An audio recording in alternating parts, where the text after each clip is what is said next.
खुलुमबाय आं माइनाव बसुमतारी गिबियावनो बर' रादाब नायगिर नोंथांमोनखौ आंनि चेनेलाव बरायहरबाय लोगोसे गोजोन फुंबिलिनि गाहाम हामलायथि बावहरबाय नोंथांमोननि थाखाय लानानै फैबाय आं गोदान मोनसे रादाब नोंथांमोना भिडिअखौ अननानै जोबजासिम नायलांदो। दिनैनि गिबि रादाबाव दङ गुवाहाटी मुलुगसोलोंसालि केम्पआव सासे 47 बोसोर बैसोनि सुबुंनि गोथै देहा बोखांनो हादों होनना मिथिनो मोननाय जादों। मिथिनो मोननाय बायदिब्ला मैया एबा 17 दिसेम्बर खालि फुंनि 9:30 रिंगासो समाव सिकिउरिटि गार्ड महरै खामानि मावनाय मोनैलु इस्लामनि गोथै देहाखौ एडमिनिस्ट्रेटिभ बिल्डिंनि उनथिंजाय बोखांनो हायो होनना मिथिनो मोनदों। क'क्राझार जिल्ला एग्रिकालसार मावखुलिनिफ्राय आबादारिफोरनो आलु जोलै राननानै होदों। क'क्राझार जिल्ला सिङाव थानाय तिनालि सारियालि भिसिडिसि नब्लाङाव धरित्री आबा जनजातीय ग्राम उत्कर्ष अभियान नि गेजेरजों क'क्राझार जिल्ला एग्रिकालसार मावखुलिनिफ्राय सासे आबादारिफोरनो 50 केजि आलु जोलै राननानै होयो।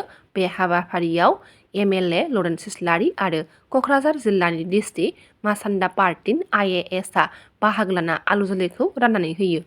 बर' हारिनि आलादा रायजो सोरजिनायनि सिमांजों गोलाव सम सोमावसारनायाव गावनि देंखोनि गेजेरजों दुलाराय बर' माहारिखौ फोजाखांबोनाय सासे हारि अनसुला हारिनि थाखाय गावखौ बावसोमबोनाय जांख्रिथायारि देंखोगिरि रुंसारि दैख्रं खुंगुर बसुमतारिनि मैया 8थि गोसोखां थैनाय सान फालिदों। जांख्रिथायारि देंखोगिरि दैख्रं खुंगुर बसुमतारिया गोब्राब बेरामजों नाख्रेबजानानै 2016 इं मायथाइनि 17 दिसेम्बराव बे बुहुमजों लोगोसे बर' माहारिखौ अरायनि थाखाय नागारलांदोंमोन।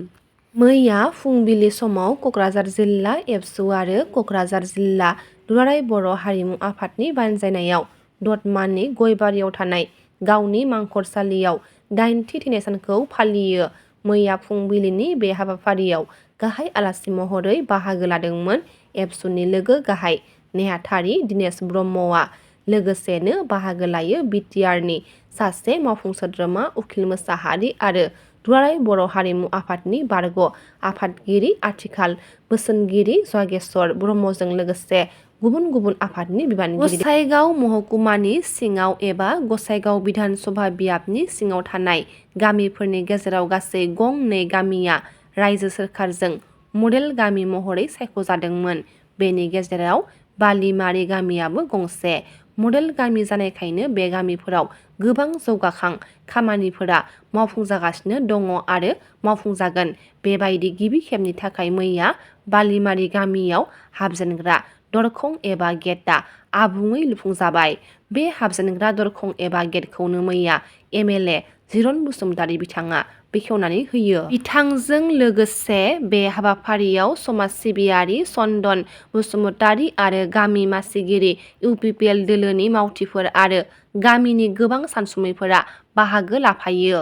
मडेल गामि जानायनि उनाव बे गामियाव गोबां जौगाखां खामानिफोरा मावफुंजागोन आरो जोबोर समायफ्लेगोन आरो गोबां सुबुंफोरा बे गामियाव फैब्लानो मोनसे आलादा गामि महरै मिथिनो मोनगोन। बेनि थाखायनो मडेल गामिनि जौगाखां खामानिफोर मावनायाव बयखौबो रायजो राजाफोरखौ दिथा होनो थाखाय खावलायदों MLA जिरन बसुमतारी बिथाङा।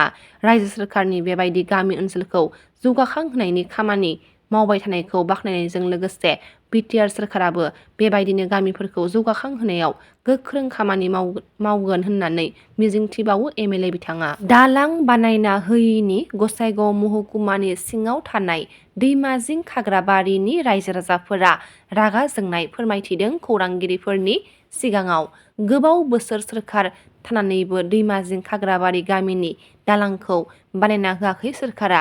बेखायनो जाय दैदेनगिरिया जोंनि गामिनि दालांखौ बानायना होगोन बिनोनो भटखौ होगोन होनना गामिनि रायजोफोरा थांखि लाबाय होनना खौरांगिरिफोरनि सिगाङाव फोरमायथिदों दैमाजिं खाग्राबारि गामिनि दिनेश बसुमतारी आरो दुखिनाथ बसुमतारी बिथांमोना।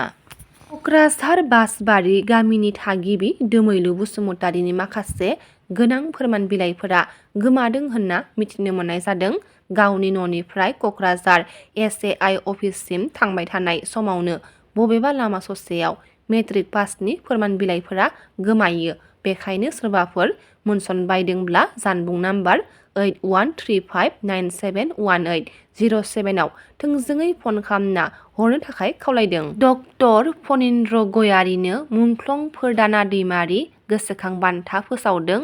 बोसोरफ्रोमबो होबाय थानाय बायदिनो देग्लायबो 16 खेबनि थाखाय उदालगुरि जिल्ला एबसु आरो मुंख्लं फोरदाना दैमारि ट्रास्टआ बे खेबाव सोलोंथाइ बिथिङाव गोबां बिहोमा होनाय आरो ओनसोलनि मोजां मुं लाखिनो हानाय आथिखालाव हायद्राबाद इउनिभार्सिटियाव इक'नमिक्स बिफाननि प्रफेसार मावबाय थानाय उदालगुरि जिल्लानि आहमाखा गामिनि रुंसारि कृष्णकान्त गयारि आरो मादाबती गयारिनि फिसाज्ला डक्टर फनिन्द्र गयारिनो मुंख्लं फोरदान दैमारि गोसोखां बान्थाखौ होनो थाखाय फोसावबाय। सारन्थाइ प्राइभेट लिमिटेडनिफ्राय मानस हाग्रामायारि भुयानपारा रेन्जनि भाखरदहा केम्पनि साखाथियाव बिफां फुलि गायनाय हाबाफारि लादों। सारन्थाइ प्राइभेट लिमिटेड प्रडिउसार ममता महिलारिनि दैदेननायाव मानस हाग्रामानि भुयानपारा रेन्जनि भाखरदहा केम्पनि साखाथियाव बिफां फुलि गायनाय हाबाफारि लादों। मख'नो गोनांदि बाथ्राया जाखांफुनाय प्रडिउसार ममता महिलारिया सारन्थाइ प्राइभेट लिमिटेडनि गेजेरजों बर' हारिनि गोजाम मुगानि रायजो जाबोनाय जारिमिनखौ लानानै मोनसे आबुं सावथुन शुटिं सोलिगासिनो दङ।